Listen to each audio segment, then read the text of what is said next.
ॐ वसुदेवसुतं देवं कंसचाणूरमर्दनं देवकी परमानन्दं कृष्णं वन्दे जगद्गुरुं ॐ श्री परमात्मने नमः। अथ द्वितीयोऽध्यायः। संजय उवाच त्वं तथा कृपयाविष्टमश्रुपूर्णाकुलेक्षणं विषीदन्तमिदं वाक्यं मुवाच मधुसूदनः।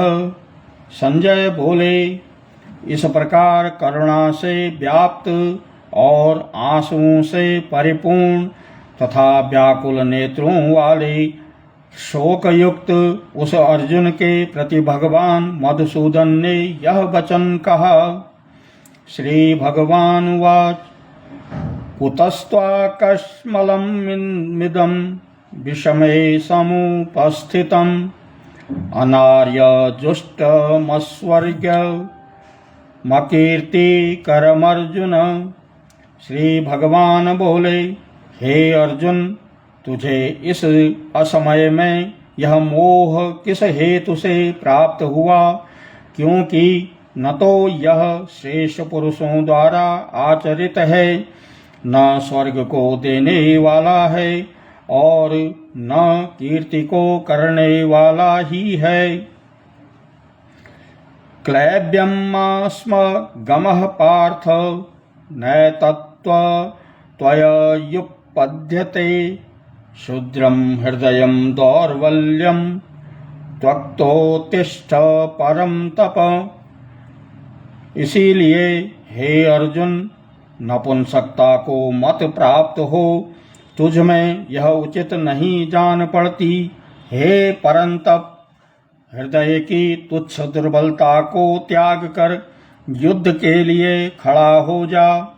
अर्जुन उवाच कथं भीष्ममहं संख्ये द्रोणं च मधुसूदन ईशोभिप्रातियोत्स्यामि पूजार्हा वारिसूदन। अर्जुन बोले, हे मधुसूदन, मैं रणभूमि में किस प्रकार बाणों से पितामह भीष्म और गुरु द्रोण के विरुद्ध लड़ूंगा, क्योंकि हे अरिसूदन, ये दोनों ही मेरे पूजनीय हैं। गुरून् हत्वा हि महानुभावान् श्रेयो भोक्तुं भैक्ष्यं पीह लोके हत्वार्थकामास्तु गुरूनिहैव भुञ्जीव भोगान् रुधिरप्रतिग्धान्। गुरून् हत्वा हि महानुभावान् श्रेयो भोक्तभैक्ष्यं पीह लोके हत्वार्थकामास्तु गुरूनिहैव भुञ्जीय भोगान् रुधिरप्रतिग्धान्। न चैतत् विद्यकररत्नगरीययोद्धा जमेव यदि मानव वानयो जयेयुः यानेव हत्वा न जिजीविषामस्तेव स्थिता प्रमुखे धार्तराष्ट्रा।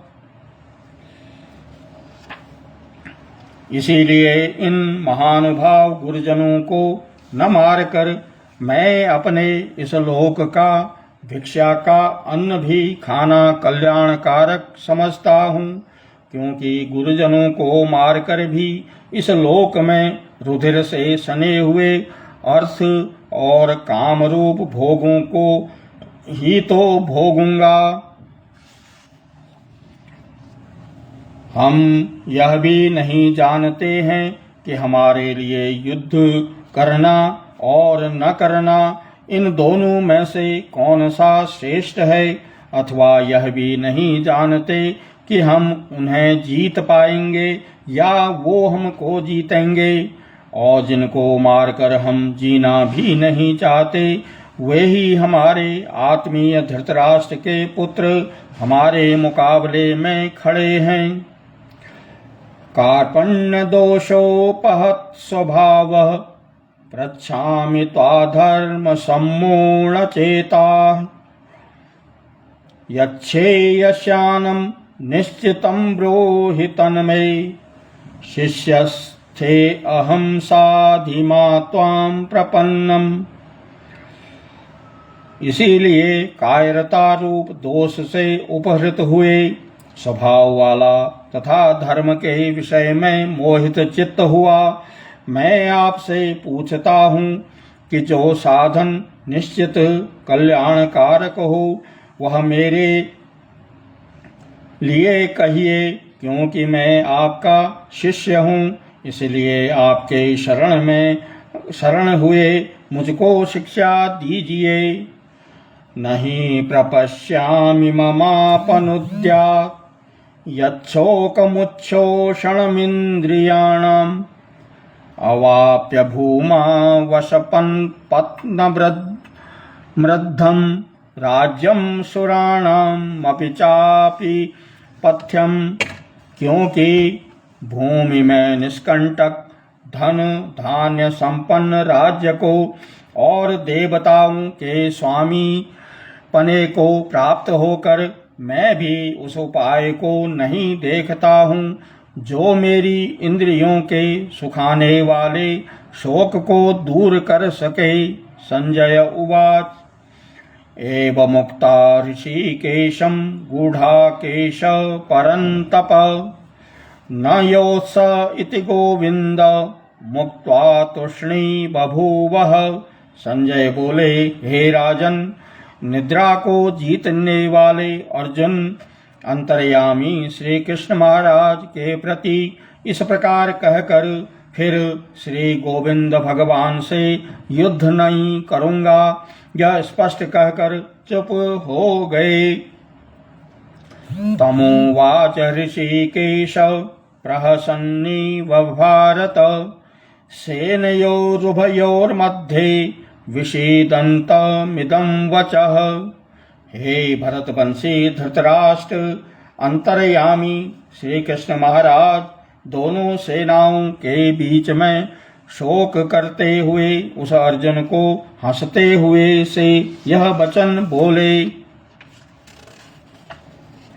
श्री भगवान वाच अशोच्यानन्वशोचत्वं प्रज्ञावादान् सच भाषसे गतासु निर्गतासु संच नानुशोचन्ति पंडिताः।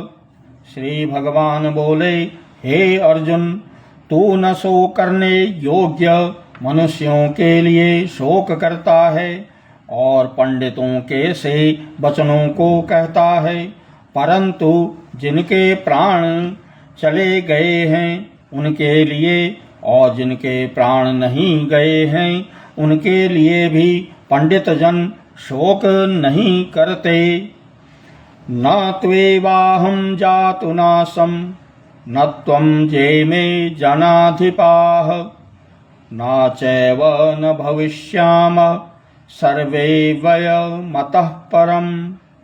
न तो ऐसा ही है कि मैं किसी काल में नहीं था, तू नहीं था, अथवा ये राजा लोग नहीं थे, और न ऐसा ही है इससे आगे हम सब नहीं रहेंगे।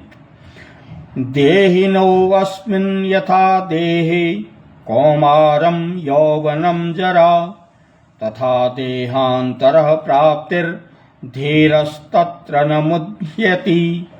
जैसे जीवात्मा इस देह में बालकपन, जवानी और वृद्धावस्था होती है, वैसे ही अन्य शरीर की प्राप्ति होती है, उस विषय में धीर पुरुष मोहित नहीं होता।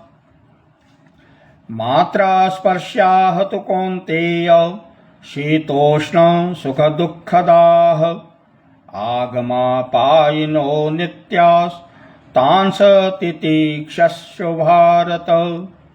हे कुंती पुत्र, सर्दी गर्मी और दुख सुख को देने वाले इंद्रिय और विषयों के संयोग से जो उत्पत्ति विनाशील और अनित्य है। इसलिए हे भारत, उनको तू सहन कर। यम हि न व्यथयन्ते ते पुरुषं पुरुषर्षभ सम दुःख सुखं धीरं सौम्रतत्वाय कल्पते। क्योंकि हे पुरुष श्रेष्ठ, दुख सुख को समान समझने वाले जिस धीर पुरुष को ये इंद्रिय और विषयों के संयोग व्याकुल नहीं करते, वह मोक्ष के योग्य होता है। ना सतो विद्यते भावो ना भावो विद्यते सतः उभयोरपि दुष्टोत्तस् त्वनयोष तत्त्वदर्शिभिः। असत वस्तु की तो सत्ता नहीं है और सत का अभाव नहीं है। इस प्रकार इन दोनों का ही तत्वज्ञानी पुरुषों द्वारा देखा गया है। अविनाशी तो तद वृद्धि येन सर्वमिदं ततं विनाशमव्ययस्यास्य न कश्चित् कर्तुमर्हसि। नाश रहित तो तू उसको जान जिससे यह संपूर्ण जगत दृश्य वर्ग प्राप्त है। इस अविनाशी का विनाश करने में कोई भी समर्थ नहीं है। अंतवंत इमे देहा नित्यस्योक्त्या शरीरिणः अनाशिनो प्रमेयस्य तस्मा युद्धस्व भारत। इस नाश रहित अप्रमेय नित्य स्वरूप जीवात्मा के ये सब शरीर नाशवान कहे गए हैं। इसीलिए हे भरतवंशी अर्जुन, तो युद्ध कर। य एन वेत्ति हन्तारं यश चैनं मन्यते हतम् उभौ तौ न विजानीतो नायं हन्ति न हन्यते। जो इस आत्मा को मारने वाला समझता है तथा जो इसको मरा मानता है, वे दोनों ही नहीं जानते। क्योंकि यह आत्मा वास्तव में न तो किसी को मारता है और न किसी के द्वारा मारा जाता है। न जायते म्रियते वा कदाचिन नायं भूत्वा भविता वायनुभूय अजो नित्य शाश्वतोऽयं पुराणो न हन्यते हन्यमाने शरीरे। यह आत्मा किसी काल में भी न तो जन्मता है और न मरता ही है तथा न यह उत्पन्न होकर फिर होने वाला ही है। क्योंकि यह अजन्मा नित्य सनातन और पुरातन है। शरीर के मारे जाने पर भी यह नहीं मारा जाता।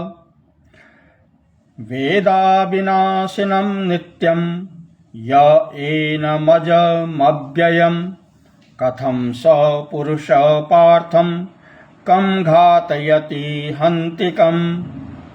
हे प्रथापुत्र अर्जुन, जो मनुष्य इस आत्मा को नाश रहित नित्य अजन्मा और अव्यय जानता है, वह पुरुष कैसे किसको मरवाता है और कैसे किसको मारता है। वासांसि जीर्णानि यथा विहाय नवानि गुह्याति नरोपराणि तथा शरीराणि विहाय जीर्णान्यानि संयाति नवानि देहि। जैसे मनुष्य पुराने वस्त्रों को त्याग कर दूसरे नए वस्त्रों को ग्रहण करता है, वैसे ही जीवात्मा पुराने शरीर को त्याग कर दूसरे नए शरीर को प्राप्त होता है। नैनं छिन्दन्ति शस्त्राणि नैनं दहति पावकः न चैनं क्लेदयन्त्यापो न शोषयति मारुतः।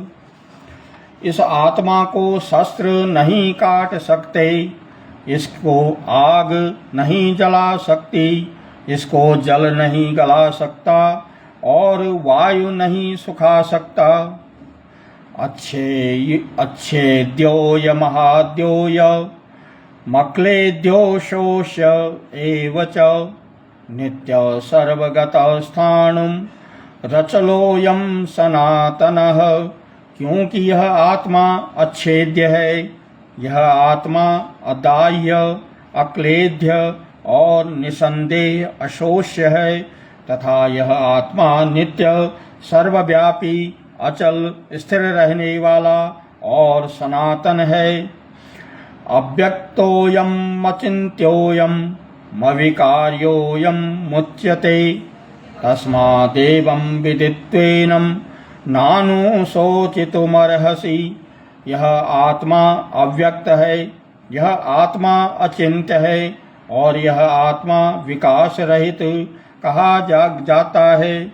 इससे हे अर्जुन, इस आत्मा को उपर्युक्त प्रकार से जानकर तू शोक करने के योग्य नहीं है, अर्थात तुझे शोक करना उचित नहीं है। अथ चैनं नित्यजातं नित्यं वा मन्यसे मृतं तथापि त्वं महाबाहो नैवं शोचितुमर्हसि। किंतु यदि तू इस आत्मा को सदा जन्मने वाला तथा सदा मरने वाला मानता हो तो भी हे महाबाहो, तू इस प्रकार शोक करने के योग्य नहीं है। जातस्य हि ध्रुवो मृत्युर्ध्रुवं जन्म मृतस्य च तस्मादपरिहार्यर्थे न त्वं शोचितुमर्हसि। क्योंकि इस मान्यता के अनुसार जन्मे हुए की मृत्यु निश्चित है और मरे हुए का जन्म निश्चित है। इससे भी इस बिना उपाय वाले विषय में तो शोक करने के योग्य नहीं है। अव्यक्तादीनि भूतानि व्यक्तमध्यानि भारत अव्यक्त निधनान्येव तत्र का परिदेवना।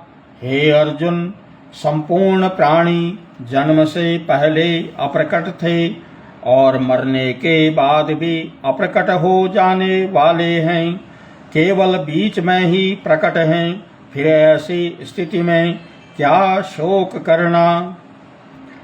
आश्चर्यवत पश्यन्ति कश्चिदेन माश्चर्यवद वदति तथैव चान्य आश्चर्यवच्चेन मन्यः शृणोति श्रुत्वाप्येनं वेदन चैव कश्चित्। कोई एक महापुरुष इस आत्मा को आश्चर्य की भांति देखता है, वैसे ही दूसरा कोई महापुरुष ही इसके तत्व का आश्चर्य की भांति वर्णन करता है तथा दूसरा कोई अधिकारी पुरुष ही इसे आश्चर्य की भांति सुनता है और कोई तो सुनकर भी इसको नहीं जानता। देहि नित्यम् अवध्योऽयं देहे सर्वस्य भारत तस्मात् सर्वाणि भूतानि न त्वं शोचितुमर्हसि। हे अर्जुन, यह आत्मा सबके शरीर में सदा ही अवध्य है, इस कारण संपूर्ण प्राणियों के लिए तो शोक करने के योग्य नहीं है। स्वधर्मम् अपि चावीक्ष्य न विकम्पितुमर्हसि धर्म्याद्धि युद्धात् छेद्रोऽन्यत् क्षत्रियस्य न विद्यते। तथा अपने धर्म को देख कर भी तू भय करने योग्य नहीं है, अर्थात तुझे भय नहीं करना चाहिए, क्योंकि क्षत्रिय के लिए धर्मयुक्त युद्ध से बढ़कर दूसरा कोई कल्याणकारी कर्तव्य नहीं है। यदृच्छया चोपपन्नम् स्वर्गद्वारमपावृतम् सुखिनः पार्थ लभन्ते युद्धमीदृशम्। हे पार्थ, अपने आप प्राप्त हुए और खुले हुए स्वर्ग के द्वार रूप इस प्रकार के युद्ध को भाग्यवान क्षत्रिय लोग ही पाते हैं। अथ चैत्त्वमिमं धर्म्यं संग्रामं न करिष्यसि ततः स्वधर्मकीर्तिं च हित्वा पापमवाप्स्यसि। किंतु यदि तू इस धर्मयुक्त युद्ध को नहीं करेगा तो स्वधर्म और कीर्ति को खोकर पाप को प्राप्त होगा। अकीर्तिं चापि भूतानि कथयिष्यन्ति ते व्ययाम् संभावितस्य चाकीर्तिर्मरणादतिरिच्यते। तथा सब लोग तेरी बहुत काल तक रहने वाली अपकीर्ति का ही कथन करेंगे और माननीय पुरुष के लिए अपकीर्ति मरण से भी बढ़कर है। भयादरणादुपरतम मश्यन्ते त्वामहारथा येषां च त्वं बहुमतो भूत्वा यास्यसि लाघवम्।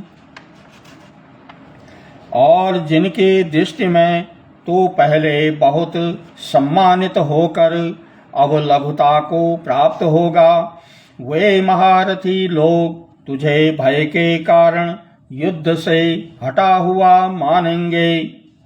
अवाच्यवादांश्च च बहून् वदयिष्यन्ति तवाहिताः निन्दस्तस्तव सामर्थ्य ततो दुःखतरं नु किम्। तेरे बैरी लोग तेरे सामर्थ्य की निंदा करते हुए तुझे बहुत से न कहने योग्य वचन भी कहेंगे, उससे अधिक दुख और क्या होगा। अतो वा प्राप्स्यसि स्वर्गं जित्वा वा भोक्ष्यसे महीम् तस्मात्तिष्ठ कौन्तेय युद्धाय कृत निश्चयः। या तो तू युद्ध में मारा जाकर स्वर्ग को प्राप्त होगा अथवा संग्राम में जीतकर पृथ्वी का राज्य भोगेगा। इस कारण हे अर्जुन, तू युद्ध के लिए निश्चय करके खड़ा हो जा। सुख दुखे समे कृत्वा लाभालाभो जयाजयो ततो युद्धाय युज्यस्व नैवं पापमवाप्स्यसि। जय पराजय, लाभ हानि और सुख दुख को समान समझकर उसके बाद युद्ध के लिए तैयार हो। इस प्रकार युद्ध करने से तू पाप को नहीं प्राप्त होगा। ऐसा ते विहिता सांख्ये बुद्धिरह योगे तिमां शृणु। बुद्ध्या युक्तो यया पार्थ कर्मबंधं प्रहास्यसि। हे पार्थ, यह बुद्धि तेरे लिए ज्ञान योग के विषय में कही गई और अब तू इसको कर्म योग के विषय में सुन। जिस बुद्धि से युक्त हुआ तू कर्मों के बंधन को भली भांति त्याग देगा अर्थात सर्वथा नष्ट कर डालेगा। नेहाभिक्रमं नाशोस्ति प्रत्यवायो न विद्यते स्वल्पमय्यस्य धर्मस्य त्रायते महतो भवात्। इस कर्म योग में का आरंभ का अर्थात बीज का नाश नहीं है और उल्टा फल रूप दोष भी नहीं है, बल्कि इस कर्मयोग रूप धर्म का थोड़ा सा भी साधन जन्म मृत्यु रूप महान भय से रक्षा कर लेता है। व्यवसायात्मिका बुद्धि रेकेह कुरुनंदन बहुशाखा हनन्ताश च वृद्धो व्यवसायिकानाम्। हे अर्जुन, इस कर्म योग में निश्चयात्मिका बुद्धि एक ही होती है, किंतु अस्थिर विचार वाले विवेकहीन सकाम मनुष्यों की बुद्धियां निश्चय ही बहुत भेदों वाली और अनंत होती हैं। यामिमां पुष्पितां वाचं प्रवदन्त्य विपश्चितः वेदवादरताः पार्थ नान्यदस्तीति वादिनः। कामात्मानं स्वर्गपरा जन्म कर्म फलं प्रदां क्रियां विशेषबहुलां भोगैश्वर्य गतिं प्रति भोगैश्वर्य प्रसक्तानां तयापहत चेतसां व्यवसायात्मिका बुद्धि समाधो न विधीयते।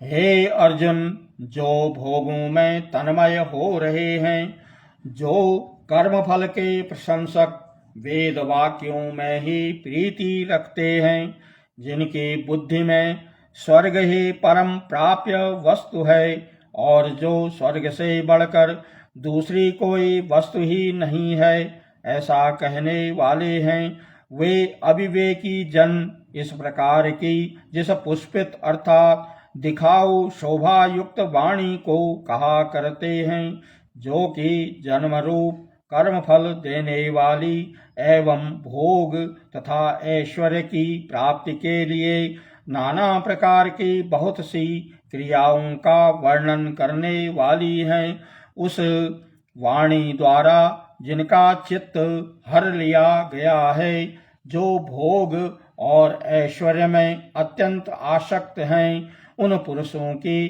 परमात्मा में निश्चयात्मिका बुद्धि नहीं होती। त्रैगुण्य विषया वेदा निस्त्रैगुण्यो भवार्जुन निर्द्वंद्वो नित्य सत्वस्थो निर्योगक्षेम आत्मवान। हे अर्जुन, वेद उपर्युक्त प्रकार से तीनों गुणों के कार्य रूप समस्त भोगों एवं उनके साधनों का प्रतिपादन करने वाले हैं। इसीलिए तू उन भोगों एवं उनके साधनों में आसक्तिहीन हर्ष शोकादि द्वंद्वों से रहित नित्य वस्तु परमात्मा में स्थित योग क्षेम को, अप्राप्त की प्राप्ति का नाम योग है, प्राप्त वस्तु की रक्षा का नाम क्षेम है, न चाहने वाला और स्वाधीन अंतःकरण वाला हो। ओम वसुदेवसुतं देवं कंसचाणूरमर्दनं देवकी परमानन्दं कृष्णं वन्दे जगद्गुरुं कृष्णं वन्दे जगद्गुरुं कृष्णं वन्दे जगद्गुरुम्।